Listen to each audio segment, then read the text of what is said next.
The scent of beeswax polish clung to my fingertips, mingling with the more expensive aromas that permeated the Sokolov mansion. Lemon and cedar competed with hints of aged leather and something else. Something distinctly male that seemed to linger in every room, even when he wasn't there. I worked the soft cloth across the mahogany surface of what was probably an antique worth more than my entire life savings, my muscles aching after 8 hours of cleaning a house that never seemed to get dirty. This was my 4th week working at the Sokolov estate, and I still hadn't met the owner. The staff spoke about him in hushed tones, glancing over shoulders as if the mere mention of his name might summon him like some dark fairy tale creature. Mr. Sokolov. No first name, at least none that anyone used. Just Mr. Sokolov, the businessman with undisclosed interests who required background checks more thorough than government security clearances for his household staff. "Ella, the library needs attention," Mrs. Petrova announced, appearing silently in the doorway. The head housekeeper always moved like that, materializing without footsteps. Her iron-gray hair was pulled back so severely it seemed to stretch her face, erasing any hint of kindness that might have once resided there. "I just finished the study," I said, straightening my aching back. "Mr. Sokolov has decided to return tonight instead of tomorrow. The library must be perfect." Her tone made it clear that perfection was the minimum acceptable standard, not an aspiration. I nodded, gathering my cleaning supplies. The money was too good to complain. Triple what any other domestic position paid in the city. Money I desperately needed for my younger brother's medical bills after the accident that took our parents. The accident that still haunted his sleeping and waking hours. The library was the largest room in the East Wing. 2 stories of leather-bound volumes with a spiral staircase connecting the levels. Floor-to-ceiling windows looked out over the manicured gardens, now silver-touched under the rising moon. I'd been in the room before, but always during daylight hours. At night, with only table lamps casting pools of golden light amid the shadows, it felt like entering the lair of some sleeping beast. I set to work dusting shelves, careful not to disturb the precise arrangement of books. Many were in languages I couldn't identify, Cyrillic letters, Asian characters, and others I had no name for. My fingers traced the spine of a particularly beautiful volume bound in deep red leather. "Curious?" The voice was deep, accented, and came from the darkest corner of the room. I nearly dropped the book, fumbling it back into place with trembling hands. Heart-hammering, I turned toward the source of the voice. He sat in a leather armchair, partially concealed in shadow. I hadn't seen him when I entered, hadn't heard him. But there was no doubt in my mind who he was. Power radiated from him like heat from a flame. "I'm sorry, Mr. Sokolov. I didn't realize anyone was here." My voice sounded smaller than usual, the words catching in my throat. He leaned forward, the light finally reaching his face. Strong jaw darkened with stubble, eyes the color of a winter sky. Pale blue, nearly gray, and just as cold. His dark hair was cut short on the sides but longer on top, giving him a slightly untamed look despite the obvious expense of his suit. A heavy watch glinted on his wrist as he gestured to the book I'd touched. "Dostoevsky. Do you read Russian literature, miss?" He trailed off, expectant. "Rivers. Ella Rivers. And no, sir. I mean, I've read some translations in college, but not in Russian." I fought the urge to fidget under his gaze. It felt as if he could see through my skin to the nervous flutter of my pulse beneath. "College," he repeated, the word turning into something else in his accent. "Yet you clean houses." It wasn't a question, but the implication stung. "Life doesn't always go as planned, Mr. Sokolov." Something flickered across his face.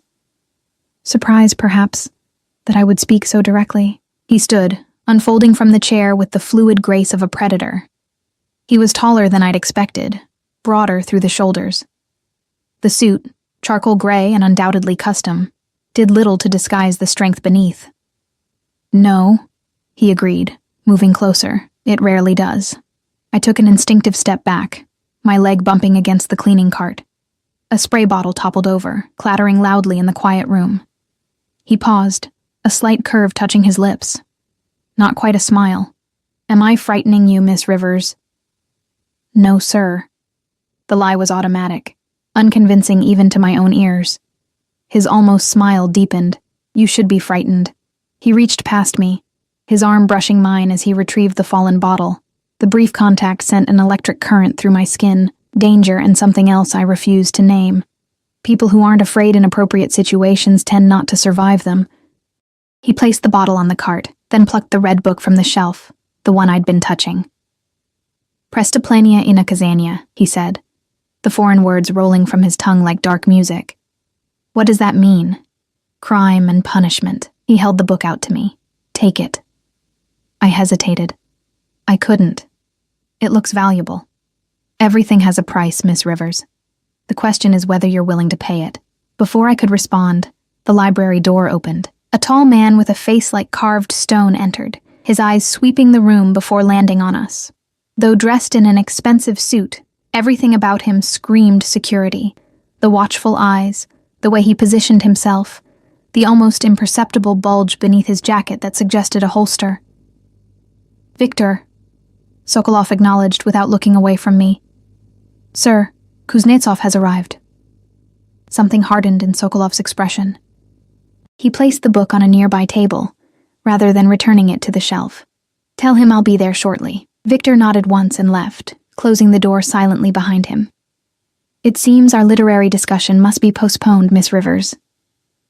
Sokolov stepped closer, close enough that I could smell his cologne. Something woodsy with hints of spice. Perhaps next time I'll test your language skills. I found my voice. I only speak English, sir. His eyes traced my face as if memorizing it. Everyone can learn new things, Ella. My name in his mouth sounded different, almost intimate. It's simply a matter of proper motivation. With that, he turned and left, the door closing behind him with a soft click that somehow felt as final as a slammed door would have from anyone else. I released a breath I hadn't realized I was holding, my hands shaking as I steadied myself against the table. Something about the encounter left me feeling as though I'd narrowly avoided a trap, or perhaps had already stepped into one. The red book sat on the table where he'd left it, tempting in its forbidden beauty. I finished my cleaning quickly, trying to shake the feeling of being watched. Just as I was about to leave, my eyes fell once more on the volume. On impulse, I opened it, curious despite myself. A slip of paper fell out, covered in handwritten Cyrillic letters. I picked it up, studying the elegant script without comprehension. It looked important, possibly private. I should return it to the book, pretend I'd never seen it. Instead, I slipped it into my pocket. My apartment felt especially small and shabby after a day at the Sokolov mansion. One bedroom with barely enough space for a twin bed and dresser, a living room that doubled as my brother's bedroom, and a kitchenette with appliances older than me. But it was clean, safe, and, most importantly, ours.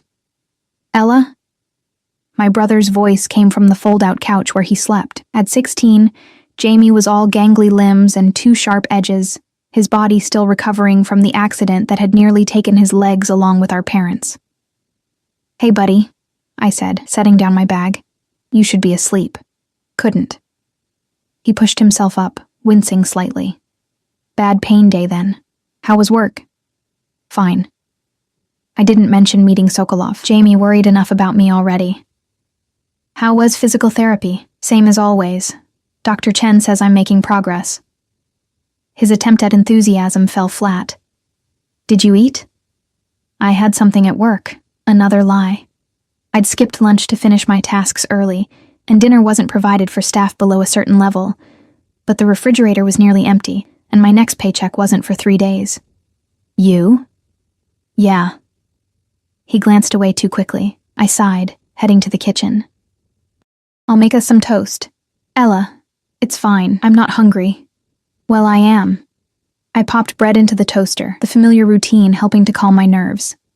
The encounter with Sokolov still prickled along my skin, a feeling I couldn't quite shake. As I waited for the toast, I remembered the paper in my pocket. I pulled it out, studying the unfamiliar letters in the harsh kitchen light. What's that? Jamie asked, suddenly beside me. He moved silently now, a ghost of his formerly boisterous self. Nothing. Just something from work. I started to put it away, but he caught my wrist. Is that Russian? I blinked in surprise. How do you know that? He shrugged. We had a kid from Moscow in my class last year. His notes looked like that. He took the paper, examining it. Why do you have this? It fell out of a book I was cleaning around. Not exactly a lie, but not the whole truth either. You don't happen to read Russian, do you? Jamie laughed, the sound rusty from disuse. No, but... He paused, glancing at the paper again. My friend Dmitri might be able to help. His parents are from Ukraine.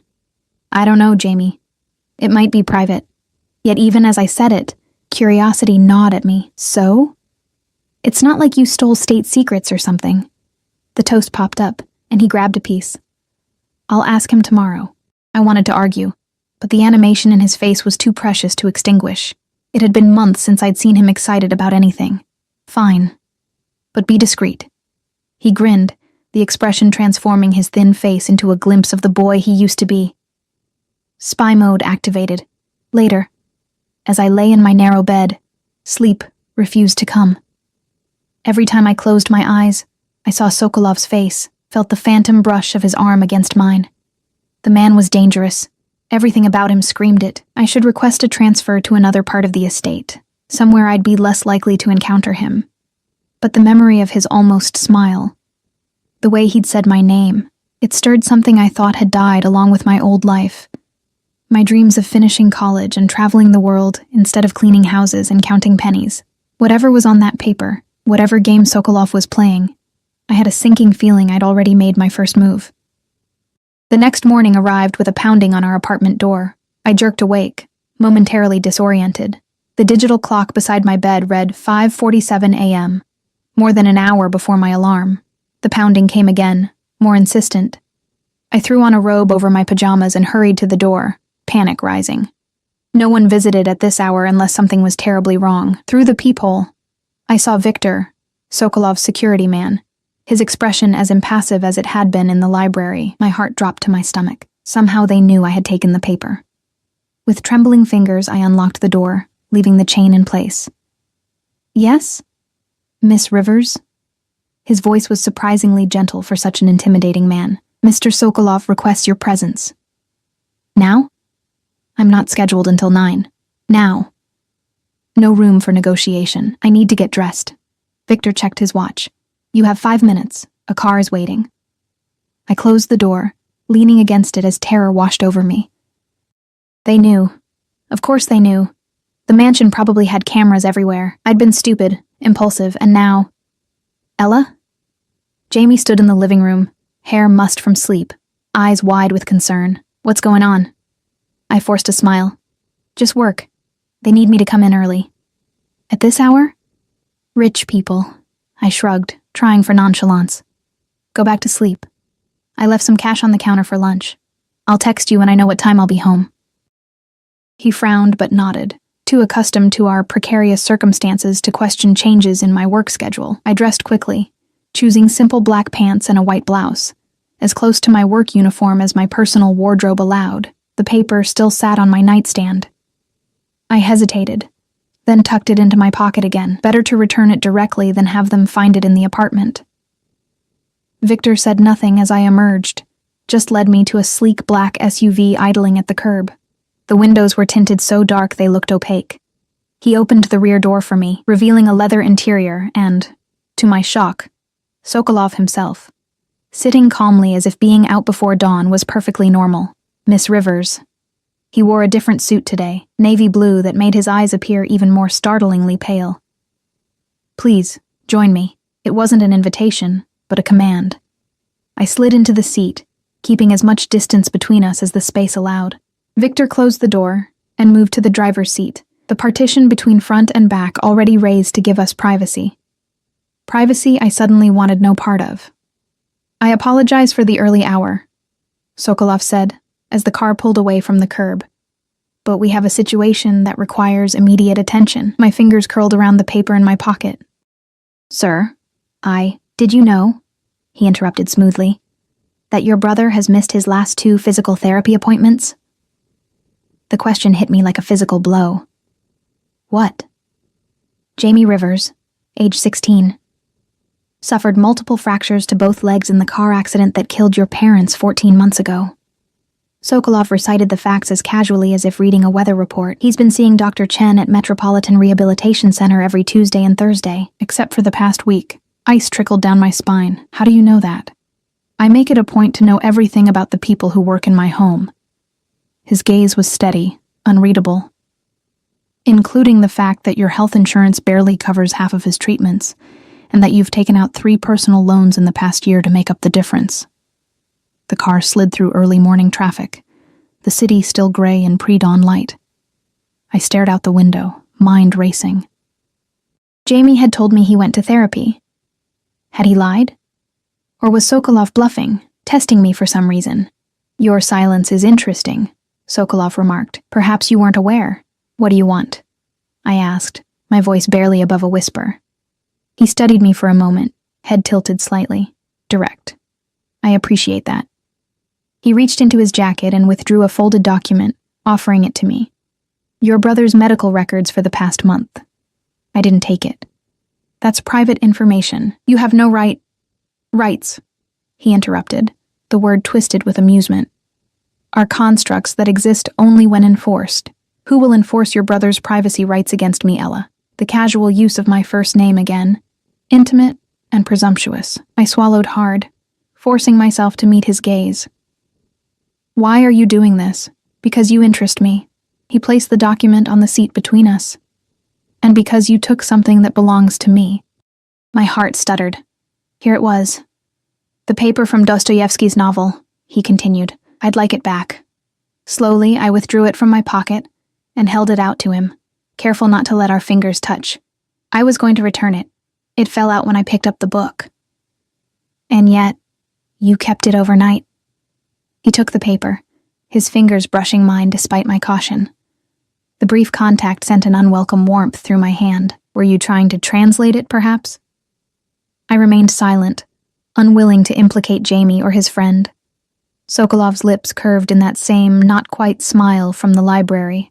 Let me save you the effort. It's a poem. Pushkin. I loved you once. Perhaps that love has not completely vanished. He folded the paper carefully, tucking it into his breast pocket. It continues in that vein, quite beautiful in the original Russian.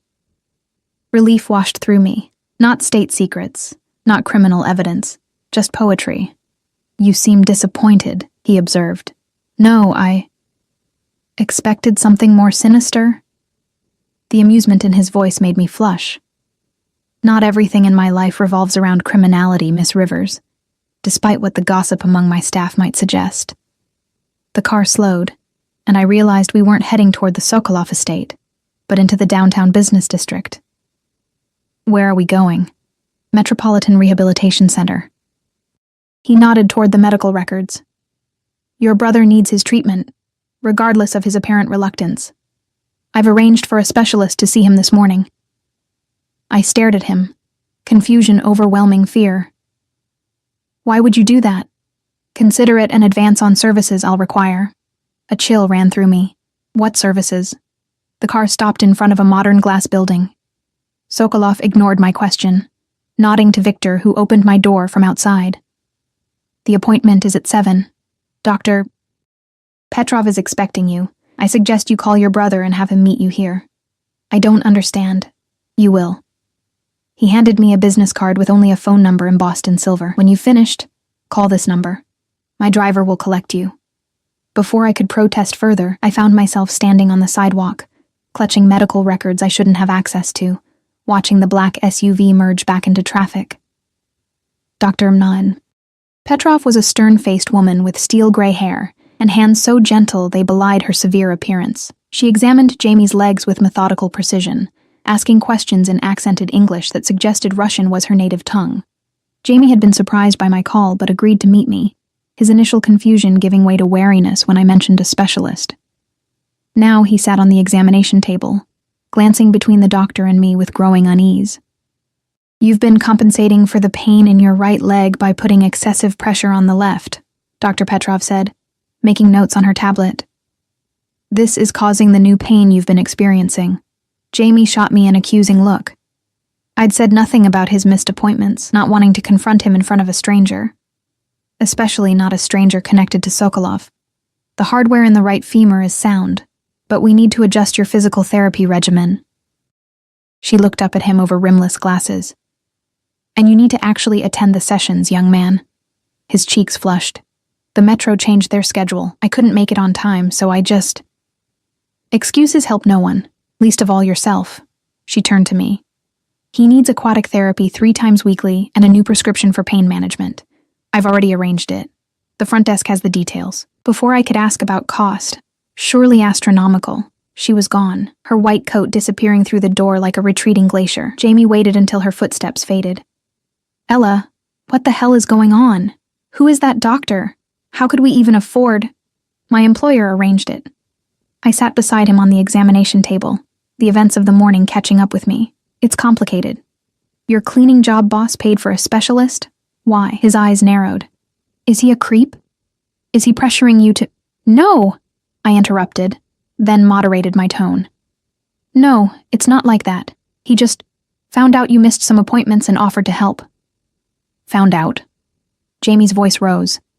How did he find out about my medical stuff? That's private. I had no good answer. The truth was too disturbing to share. That Sokolov apparently had access to information that should have been protected. That he'd been investigating us. That he seemed to expect something in return for his help. He's just being generous, I said instead, the lie sour on my tongue. And we need the help, Jamie. You know we do. His shoulders slumped. I didn't tell you about missing therapy because I know how much it costs. I thought if I skipped a few sessions we could save enough for the back rent. My heart clenched. That's not your responsibility. I'm the one who's supposed to take care of us. We're supposed to take care of each other. He slid off the table, testing his weight carefully. But I don't like this, Ella. Nobody gives something for nothing. The words echoed my own fears too closely. Let's just get the paperwork and prescriptions, okay? We can figure the rest out later. At the front desk, I braced myself for the inevitable discussion of payment, mentally calculating which credit card had any room left. Instead, the receptionist smiled brightly and handed me a folder. Everything's been taken care of, Miss Rivers. Dr. Petrov has scheduled Jamie for aquatic therapy Monday, Wednesday, and Friday at 4 p.m. Transportation has been arranged as well. Transportation? I echoed. Yes, a car service will pick Jamie up from school and return him home after therapy. She passed me another card, similar to the one Sokolov had given me. The contact number, if you need to make any changes. Outside, Jamie examined his new prescription with bewilderment. This is the good stuff. The stuff insurance never covers. I nodded, equally confused by the whirlwind of events. Whatever Sokolov wanted in return for this generosity, it couldn't be good. Yet I couldn't deny the relief of seeing Jamie walking more easily after just one proper treatment, of having a medication that might actually control his pain. I should get to school, Jamie said, checking his phone for the time. You coming home? No, I have to go to work. I hesitated, then added, Jamie, I need you to promise me something. What? Be careful around anyone connected to Mr. Sokolov. If anyone approaches you, calls you, anything, tell me immediately. His brow furrowed. Now you're really freaking me out. I'm just being cautious. I forced a smile. It's probably nothing. Go on, you'll be late. After he left, I pulled out the silver-embossed card and dialed the number. The call connected, but no one spoke. Hello? This is Ella Rivers. The car will be there in 3 minutes, a male voice replied. Then the line went dead. True to the promise, exactly 3 minutes later, the same black SUV pulled up to the curb. This time Victor emerged and opened the rear door. Sokolov wasn't inside. Where are we going? I asked as Victor returned to the driver's seat. The residence. His eyes met mine briefly in the rearview mirror. Mr. Sokolov expects you to fulfill your regular duties today. The normalcy of the statement was almost disorienting after the strangeness of the morning. Of course. We drove in silence, the city awakening around us. By the time we reached the estate, the day shift had already begun their work. Mrs. Petrova met me at the staff entrance with a disapproving frown. You're late, Ella. Mr. Sokolov requested her presence elsewhere this morning, Victor interjected before I could respond. She's here now at his instruction. Mrs. Petrova's expression remained stern, but she nodded stiffly. Very well. East Wing today. The master suite requires attention. My stomach tightened. In 4 weeks, I'd never been assigned to clean Sokolov's personal quarters. Yes, ma'am, The master suite occupied the entire northeastern corner of the mansion's second floor. I'd passed the heavy double doors before, but never entered. Now, keying in the staff code Mrs. Petrova had given me, I felt like I was crossing a threshold in more ways than one. The outer room was a sitting area larger than my entire apartment, furnished with sleek, modern pieces that contrasted with the mansion's more traditional decor. Floor-to-ceiling windows offered views of the estate's grounds, the city skyline visible in the distance. I moved through the space cautiously, noting the lack of personal items. No photographs, no mementos. Nothing to suggest the man who lived here had a past or connections beyond these walls. The only hint of personality was a chess set on a side table, an unfinished game in progress. I resisted the urge to examine it more closely. The bedroom beyond was dominated by an enormous bed with charcoal gray linens. Unlike the sitting area, this room had been lived in. The bed was unmade. A book lay open on the nightstand, a glass with a finger of amber liquid beside it. The connected bathroom was similarly used, with damp towels and the lingering steam of a recent shower. I set to work, grateful for the familiar routine of cleaning. Whatever game Sokolov was playing, whatever he wanted from me, I could postpone facing it while I changed sheets and scrubbed tiles. In the bathroom, I found a small leather-bound notebook beside the sink. It lay open, displaying more of that elegant Cyrillic handwriting I'd seen on the poem. Resisting the urge to touch it, I cleaned around it carefully. Curious again, Miss Rivers? I startled violently, nearly knocking over a bottle of cologne. Sokolov stood in the doorway, jacket removed, and shirt sleeves rolled up to reveal muscled forearms. He must move like a ghost to have approached without my hearing. "I was just cleaning around your things, sir." And admirably resisting the temptation to snoop, he stepped into the bathroom, the already limited space shrinking with his presence. A marked improvement from yesterday. Heat rose in my cheeks. About the paper, I really was going to return it. After having it translated, it wasn't a question. I remained silent, unwilling to lie but equally unwilling to confess. How was Dr. Petrov? I trust she was thorough. The abrupt change of subject threw me. She was... Yes. Thank you for arranging that. And your brother? Will he be more diligent about his appointments now? I think so. I shifted uncomfortably, too aware of his proximity in the enclosed space. Mr. Sokolov, I appreciate your help, but I don't understand why you're doing this. He leaned against the doorframe, studying me with those winter-pale eyes. Perhaps I simply dislike waste. Waste? A bright young woman with college education reduced to scrubbing toilets. A teenager missing medical care he needs. He shrugged. Potential squandered due to circumstance seems wasteful to me. So this is... charity? I couldn't keep the skepticism from my voice. That almost smile appeared again. I'm not known for my charitable nature, Ella. The familiar use of my name still sent a strange thrill through me, despite everything. Then what is it? An investment. He pushed away from the doorframe, stepping closer. I help your brother receive the care he needs. In exchange, you help me with a small matter. My throat went dry. What kind of matter? One that requires discretion and a certain innocence that my usual associates lack. He reached past me for the notebook, his arm brushing against mine again. Nothing illegal. Nothing that will harm anyone. The promise should have been reassuring. It wasn't. What exactly do you want me to do? I managed to ask. His eyes traveled over my face, lingering on my lips before returning to meet my gaze. Read something in Russian. I stared at him, certain I'd misheard. Read in Russian? Yes. He stepped back, giving me space to breathe again. A simple task. Wouldn't you agree? But I don't speak Russian, which is precisely why I need you. He closed the notebook and slipped it into his pocket. Follow me. Still confused, I followed him into the bedroom, where he gestured for me to sit in an armchair by the window. I perched on the edge, hands clasped in my lap, while he retrieved a laptop from a desk across the room. You see, Ella, he began, opening the computer. In my line of work, trust is a rare commodity. Rarer still is the ability to verify that trust hasn't been misplaced. Your line of work, I repeated carefully, which is... That almost smile again. Let's call it import-export. International trade. Nothing that would interest you. Everything about his tone suggested otherwise. "The point is," he continued, "I have associates who claim to be delivering certain messages on my behalf. Messages written in Russian, to recipients who speak Russian. I need to confirm the messages being delivered are, in fact, the ones I've approved.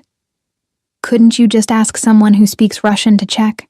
Anyone who speaks Russian in my organization would have potentially conflicting loyalties." He turned the laptop toward me. On the screen was a document filled with Cyrillic text. "You, however, have no such entanglements, no understanding of what you'd be reading, no ability to alter the content based on personal agendas." It made a twisted kind of sense, in a paranoid, criminal mastermind sort of way. "So you want me to, what, read this out loud?" "Precisely." He pulled a small digital recorder from a drawer. "I'll record you reading it. My associate will play the recording to the intended recipient, proving the message came from me, without any unauthorized modifications." "Why would they believe it's from you if it's my voice?"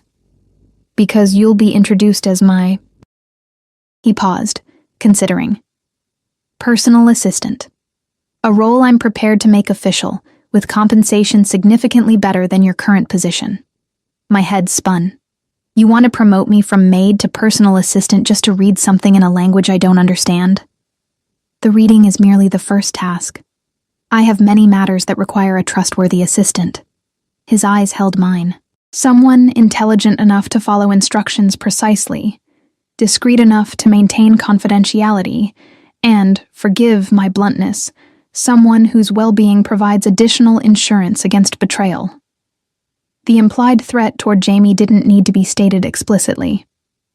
My brother's new medical care, the transportation, all of it could disappear as quickly as it had been provided. "This doesn't sound legal," I said quietly. "I assure you, reading a document aloud breaks no laws." He set the recorder on the table between us. "The rest of your duties would be entirely legitimate. Managing my calendar, arranging travel, coordinating with household staff, and if I refuse..." His expression hardened almost imperceptibly. "Then you return to your regular duties, and your brother returns to his regular care schedule. No harm done."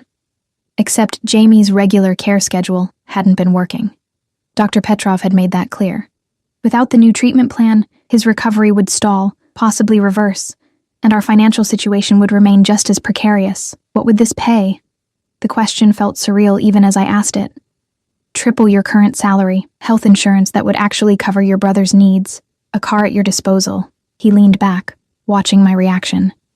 "And an apartment in the East Wing staff quarters, should you wish to live on the estate.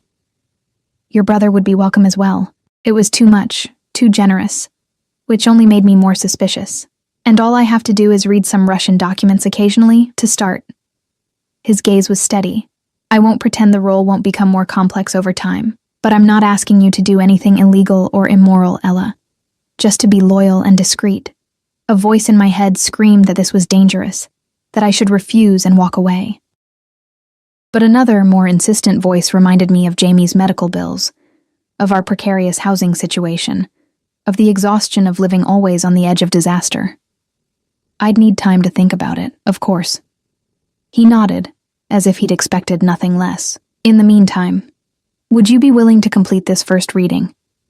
Consider it a trial run." I looked at the screen, the unfamiliar letters swimming before my eyes. One reading. What harm could it do? All right. He pressed a button on the recorder, the small red light indicating it was active. "Whenever you're ready." I leaned forward, squinting at the text. I don't know how to pronounce any of this. Just sound it out as best you can. The recipient will understand the meaning, even with imperfect pronunciation.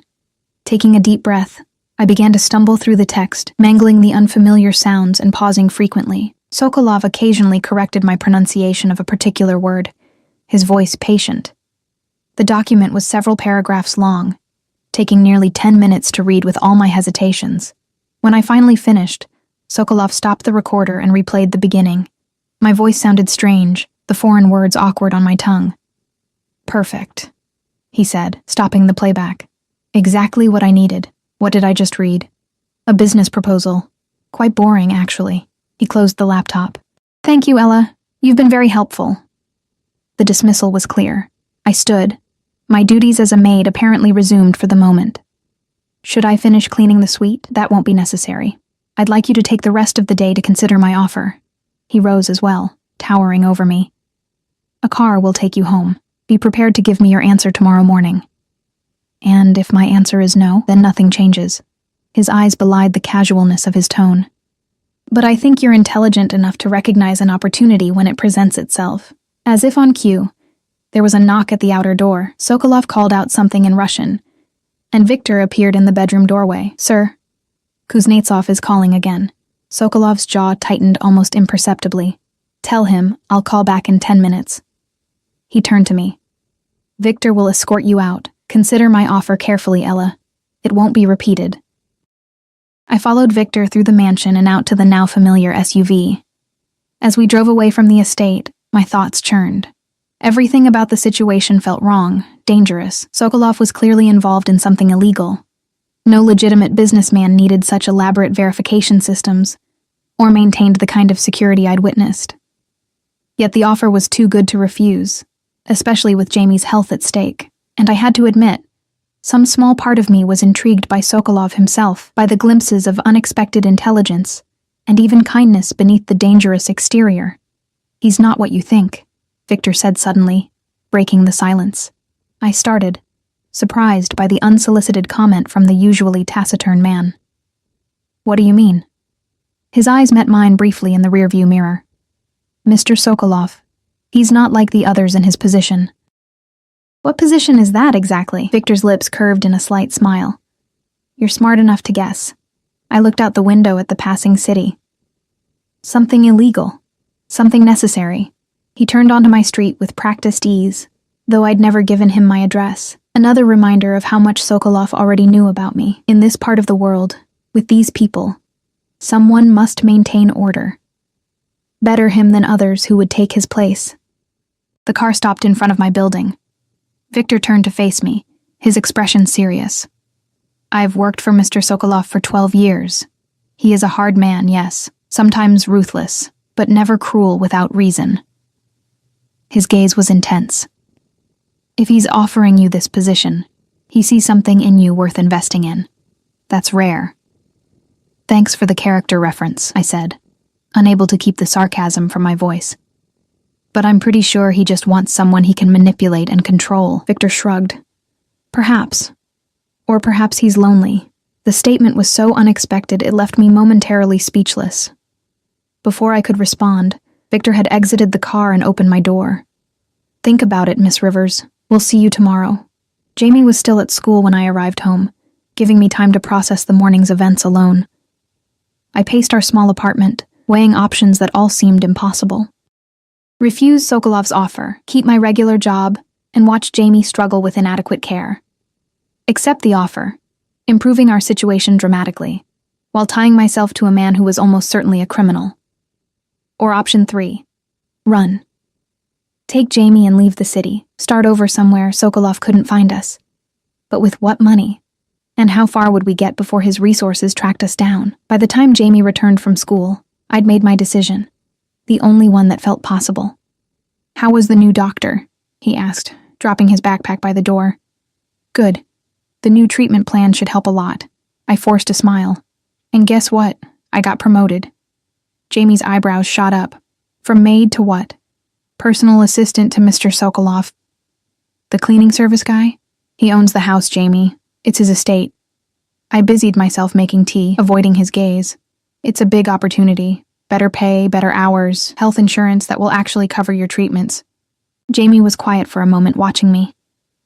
This is because of me, isn't it? Because I messed up and skipped therapy. No. I turned to face him. This is because I'm qualified for more than cleaning, and Mr. Sokolov recognized that. Bullshit. Jamie rarely cursed. This morning some fancy doctor appears out of nowhere, and suddenly you're the personal assistant to some rich guy none of us have ever met. Something's not right, Ella. It's just a job, Jamie. Then why won't you look me in the eye when you say that? I sighed, abandoning the pretense. Okay, yes, it's complicated. Mr. Sokolov is not your average employer, but he's offering us a chance at stability, at getting you the care you need without bankrupting us. What does he want in return? Jamie's voice was quiet. Just my loyalty and discretion. Normal assistant stuff.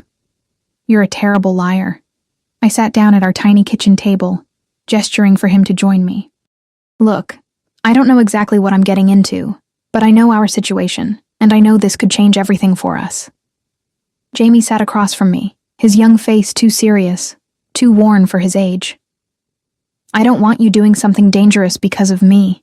It's not dangerous, it's just unconventional. He's a criminal, isn't he? When I didn't answer, Jamie shook his head. Great. My sister's going to work for the mob. It's not like that, I insisted, though I had no evidence to support my claim. And anyway, it's just a job. I'm not joining his organization or whatever. I'm just going to manage his calendar and read some documents. Read documents? In what language? I hesitated. Russian. Jamie stared at me. You don't speak Russian. That's kind of the point. I rubbed my temples, a headache forming. It's complicated, Jamie, but I've thought it through, and this is the right decision for us right now. What if I say no? What if I refuse to accept his help? Then I'd respect that, I said, though the thought sent panic through me. But I'm asking you to trust me on this. I won't let anything bad happen to either of us. He studied me for a long moment, then nodded slowly. I don't like it, but I trust you. I reached across the table to squeeze his hand, hoping his trust wasn't misplaced. The next morning, Victor arrived precisely at 8 a.m. This time, the SUV contained not Sokolov, but a slim woman with a tablet. Miss Rivers, she greeted me with a clipped British accent. I'm Natalia, Mr. Sokolov's chief of staff. I understand you'll be joining our team, so he'd assumed my answer would be yes. Irritation flared, but I suppressed it. That's right. Excellent. We have several matters to attend to before you begin your official duties. She consulted her tablet. First, a suitable wardrobe, then apartment viewings, unless you'd prefer to live off-site. The whirlwind began. By noon, I'd been measured for custom suits and dresses at a boutique that didn't display price tags, toured 3 potential apartments in upscale buildings near the Sokolov estate, and signed more paperwork than I'd seen in my life. Natalia handled everything with brisk efficiency, barely consulting me except where my signature was required. Mr. Sokolov prefers his personal staff to maintain certain appearances, she explained as we exited the 3rd apartment building. The clothing allowance is quite generous, as you've seen. You'll be expected to dress appropriately for all occasions. When do I actually start working? I asked, struggling to keep up with her rapid pace. Tomorrow. Mr. Sokolov has a full schedule, and you'll need to familiarize yourself with his routines. She checked her watch. Now we have an appointment at Gerard's for appropriate accessories. Gerard's? The jewelry store? Mr. Sokolov expects his staff to project a certain image. You'll need suitable pieces for various events. She eyed my simple silver studs with barely concealed disdain. Your current jewelry is inadequate. By the time Victor drove me home that evening, my head was spinning with information, instructions, and the sheer excess of everything I'd experienced. Natalia had efficiently transformed me from maid to executive assistant in the space of hours, at least on paper. Whether I could actually perform the role remained to be seen. Jamie was waiting anxiously, pacing our small living room. He froze when I entered, eyes widening at the garment bags and boxes Victor carried in behind me. What is all this? Apparently, I need a new wardrobe. I collapsed onto the couch, exhausted. And we're moving. Moving where? We have options. I closed my eyes briefly. 3 different apartments, all ridiculously nice, or we could live at the estate, in the staff quarters. Jamie sat beside me, concern etched on his face. This is happening really fast, Ella. I know. I opened my eyes, forcing a smile. But it's good, right? Better apartment, better care for you. I start tomorrow. Doing what, exactly? I hesitated. Managing his schedule, coordinating meetings, handling correspondence, and reading things in Russian? Maybe sometimes. I straightened, trying to project confidence. Look, I know it's strange and sudden, but this could be really good for us, Jamie. A fresh start. He didn't look convinced, but nodded anyway. If you say so. As Victor left with a promise to collect me at 7 a.m. the next morning, I wondered if I was making the biggest mistake of my life. Or possibly the best decision I'd ever made. Either way, there was no turning back now. The next morning, I awoke before my alarm, anxiety and anticipation mingling in my stomach. I selected one of the new outfits Natalia had approved, a charcoal pencil skirt and ivory blouse that probably cost more than a month's rent at our apartment. The fabric felt luxurious against my skin, the tailoring perfect despite the rushed alterations. Victor arrived precisely on time, his expression as impassive as ever. "Mr. Sokolov is expecting you for breakfast," he informed me as we drove toward the estate. "He'll brief you on today's schedule. Breakfast. With Sokolov." My nerves intensified. The mansion looked different in the clear morning light, less intimidating but more imposing in its grandeur. Instead of the staff entrance I'd always used, Victor led me through the main doors into a soaring foyer with marble floors and a crystal chandelier. A far cry from the service corridors I'd navigated as a maid. Sokolov waited in a sun-filled breakfast room overlooking the gardens. He stood as I entered, his eyes traveling over my new attire with obvious approval. "Ella, you look appropriate." From anyone else, it might have been an insult. From him, it seemed high praise. "Thank you, sir." I remained standing, uncertain of protocol in my new role. "Please sit." He gestured to the place setting across from his. "And in private, Mikhail is acceptable. Mikhail." It felt strangely intimate to use his first name. "Yes, sir. Mikhail." I sat, smoothing my skirt nervously. A server appeared silently, pouring coffee and placing a selection of pastries between us. Sokolov. Mikhail waited until we were alone before speaking again. "I assume Natalia explained the basics of your position yesterday?" "Some of it," I admitted, though it was a rather overwhelming day. His lips quirked in that almost smile. "She can be efficient. To clarify, you'll manage my personal calendar, handle correspondence that doesn't require my direct attention, and accompany me to certain meetings and events. And read documents in Russian," I added, "when necessary." He sipped his coffee. "You'll also serve as a buffer between me and those seeking access. Many people want things from me, Ella. Part of your job is to ensure only the important ones reach me. How do I determine what's important? You'll learn." He selected a pastry, breaking it open with long fingers. "Your first priority today is familiarizing yourself with my schedule and current projects. Natalia has prepared files for you." We spent the next hour reviewing his calendar, a complex web of meetings, calls, and travel that spanned multiple time zones. Most entries were cryptically labeled, and Mikhail offered little elaboration beyond whether my presence would be required. "You'll need a proper security clearance," he remarked, checking his watch. "Victor will handle that this afternoon. For now, we have a meeting at 10. "We?" I asked, surprised. "A potential business partner, Russian, but he speaks English. You'll take notes." The day accelerated from there. The meeting took place in Mikhail's private study, a wood-paneled room lined with books and dominated by a massive desk. The visitor, a barrel-chested man named Petrov, spoke rapid-fire English with a thick accent, discussing shipping routes and cargo manifests, with thinly veiled euphemisms that made the illegal nature of the business obvious. I kept my expression neutral, taking careful notes while avoiding eye contact with Petrov, who occasionally glanced at me with undisguised curiosity. Mikhail remained composed throughout, his responses measured and often ambiguous.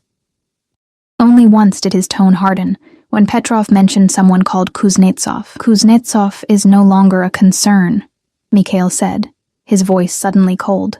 "The matter is resolved." Petrov's eyebrows rose, but he wisely changed the subject. After the meeting, Mikhail reviewed my notes with approval. "You have an eye for detail. Good." "That man," I ventured. "Petrov. He wasn't really discussing textile imports, was he?" Mikhail studied me for a moment. "It's better for everyone if the paperwork says textiles. So I'm documenting illegal activities now? You're documenting a business meeting." His expression remained calm. "The legal interpretations are complex and often subject to jurisdictional disputes." A diplomatic way of saying yes, it was illegal, but he wasn't concerned about it. Before I could respond, his phone buzzed. He checked the screen, his face hardening. Kuznetsov again, persistent. He turned to me. "I need you to deliver a message, in Russian." My stomach tightened. Like before? Similar, but in person this time. He moved to his desk, withdrawing a folder. Kuznetsov will be at the Vanguard Club tonight. You'll join me. A club? I don't think...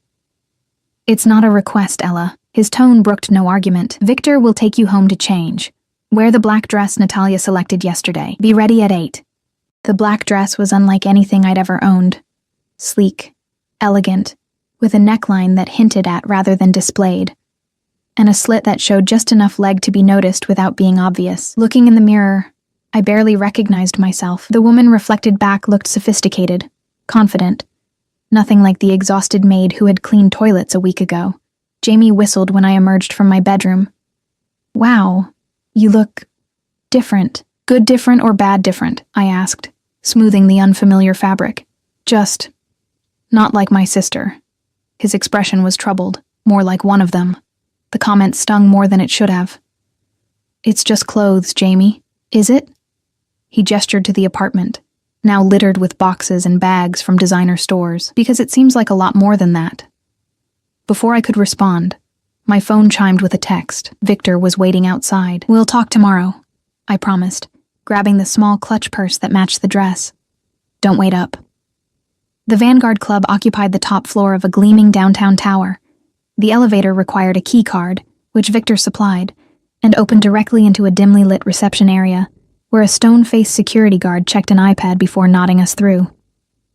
Inside, the club was nothing like I'd imagined. No pulsing music or crowded dance floor.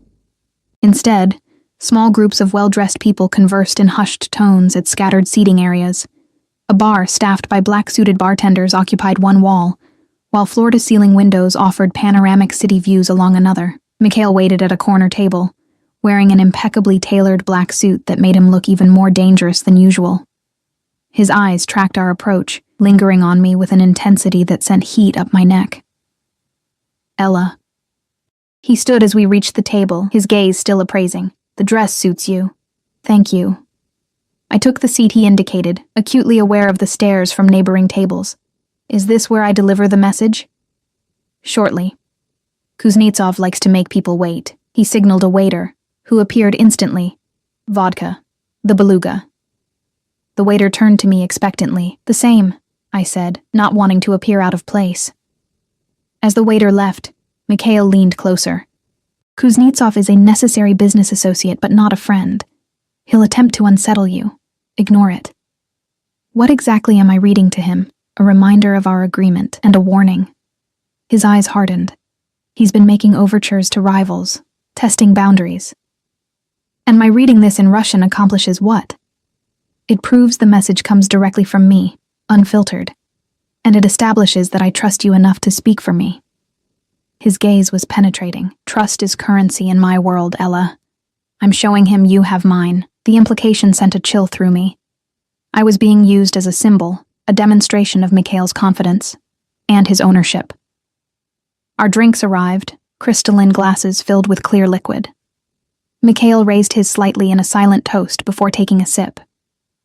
I followed suit, the vodka burning a clean path down my throat. He's here, Mikhail murmured, his eyes focused over my shoulder. I turned slightly to see a man entering from the elevator, flanked by 2 obvious security personnel. He was older than I'd expected, in his 60s perhaps, with silver hair and a face marked by years of hard living. Unlike the other patrons, he wore no tie with his dark suit. The top buttons of his shirt opened to reveal a gold Orthodox cross. The room's energy shifted subtly as he moved through the space, people adjusting their positions to track his movement while pretending not to notice him. Power, I realized, recognizing the same invisible aura that surrounded Mikhail. Kuznetsov approached our table without hurry. His eyes shrewd and calculating. He spoke in Russian, the words flowing too rapidly for me to catch even a syllable. Mikhail responded in the same language, his tone casual but his posture tense. Then he switched to English. My associate has a message for you. Kuznetsov's gaze shifted to me, assessing in a way that made my skin crawl. He replied in heavily accented English. This is your new messenger? Very pretty. Upgrade from the last one. Mikhail's jaw tightened imperceptibly. He withdrew a folded paper from his jacket and handed it to me. Read this. Clearly. The paper contained several paragraphs of Cyrillic text. I I took a steadying breath and began to read, stumbling over the unfamiliar sounds just as I had before. As I read, Kuznetsov's expression changed from amusement to something darker, his eyes narrowing. When I finished, Mikhail took the paper back, his fingers brushing mine in what seemed like a gesture of reassurance. Kuznetsov was silent for a long moment, his gaze shifting between us. Finally, he spoke in English. Bold move, using outsider. American girl with no Russian, clever. I thought you'd appreciate the precaution, Mikhail replied smoothly. Precaution, yes. Kuznetsov's smile didn't reach his eyes. Message received. We talk details tomorrow. With that, he nodded curtly and left, his security detail falling in behind him. I released a breath I hadn't realized I was holding. What did I just read to him? Mikhail pocketed the paper. Terms for our continued cooperation. And consequences if those terms are breached. Threats? Clarifications. He finished his vodka. You did well. The praise shouldn't have pleased me, but it did. Is that it? Can we leave now? Not yet. His hand covered mine on the table, warm and unexpectedly gentle. It would look strange to depart immediately after such an exchange. We'll have another drink. His touch lingered longer than necessary, sending a current of awareness through me that had nothing to do with fear. I withdrew my hand, disturbed by my reaction. Is this part of my job description too? Pretending to be more than your assistant? Something flickered in his eyes. What makes you think it's pretending? His question hung in the air between us, charged with implications I wasn't ready to face. Before I could respond, a server appeared with fresh drinks, giving me a moment to compose myself. I work for you, I said finally, keeping my voice low. That's the arrangement. Mikhail's expression remained unreadable, but something in his eyes softened. Yes. That's the arrangement. The rest of the evening passed in a blur of introductions to people whose names I immediately forgot. Business associates, politicians, other figures in Mikhail's orbit who regarded me with varying degrees of curiosity and assessment. I maintained the professional demeanor I'd observed in Natalia, speaking only when addressed directly, always deferring to Mikhail. It was nearly midnight when we finally left, the city gleaming below us as Victor drove toward my apartment. Mikhail sat beside me in the back seat, his presence filling the space in a way that made the luxury SUV feel suddenly confining. You have questions, he observed, breaking the silence. I hesitated, unsure how far I could push. What happened to your last assistant? His eyebrow quirked slightly, suggesting surprise at my choice of question. He retired. To Monaco. Quite comfortably. And the one before that? There was no one before that. He turned to look out the window. Victor handled most duties until the operation expanded. So why me? The question had been burning inside me since that first meeting in the library. Why choose someone with no experience, no connections to your world? Perhaps that was exactly what I needed. His gaze returned to me, intense even in the dim light. Someone untainted by the cynicism and calculation that surrounds me. Someone who still believes in concepts like right and wrong, good and evil. You make it sound like I'm naive. Not naive. Uncorrupted. He reached out, his fingers brushing a strand of hair from my face with unexpected gentleness. Do you know how rare that is in my world, Ella? The touch sent a shiver through me that I couldn't entirely blame on fear. I pulled away slightly, confused by my own reaction. And what happens when I become corrupted? When I stop seeing clear lines between right and wrong, his lips curved in that familiar almost smile, then perhaps I'll need to find another innocent. The words should have frightened me. Instead, they stirred something possessive and defiant. I'm not as innocent as you think. No? Real amusement touched his eyes now. Prove it. The challenge hung between us as the car stopped outside my building. Victor remained in the driver's seat, making no move to open my door as he usually did. Tomorrow, Mikhail said, his voice low. We leave for New York. 3 days. Pack accordingly. New York? I blinked in surprise. What about Jamie? Your brother will be well cared for. I've arranged for him to stay at the estate if he wishes, or he may remain here with a security detail. You've thought of everything, I murmured, not entirely pleased by his presumption. It's my job to think of everything. He leaned closer, his breath warm against my ear.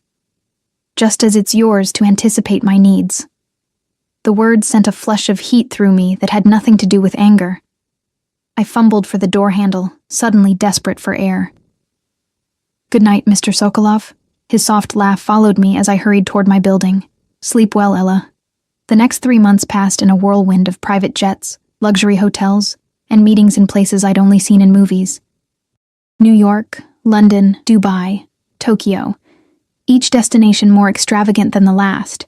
Each business associate more intimidating. I delivered messages in Russian, took notes in meetings where the real meaning lurked beneath euphemisms and coded language, and gradually began to understand the scope of Mikhail's empire. Import, export, was only the legitimate facade. Behind it lay a complex network of businesses, some legal, many operating in gray areas, and some, though Mikhail never explicitly confirmed this, clearly criminal. Yet he maintained a strict code that surprised me. No drugs, no human trafficking, no harming innocents. "There's enough money to be made without descending to that level of depravity," he told me once, when I dared to question a particular arrangement that seemed questionable. "I have standards, Ella. Lines I won't cross." Jamie adapted to our new circumstances with the resilience of youth. He chose to remain in our apartment rather than move to the estate, but accepted the security detail. Victor's guys, as he called them, with minimal complaint once he realized they would stay discreetly in the background. His health improved dramatically under Dr. Petrov's care, his spirit brightening as pain became manageable for the first time since the accident. And somewhere along the way, the fear I'd felt toward Mikhail transformed into something far more dangerous. I noticed it first in Tokyo, when he placed his hand at the small of my back to guide me through a crowded reception. The touch was proprietary but gentle, and instead of discomfort, I felt a surge of warmth. Later that night, as we reviewed meeting notes in his hotel suite, I found myself watching his hands, imagining them on my skin. In London, a rival businessman mistook me for Mikhail's lover, making an insinuating comment in English he assumed I wouldn't understand.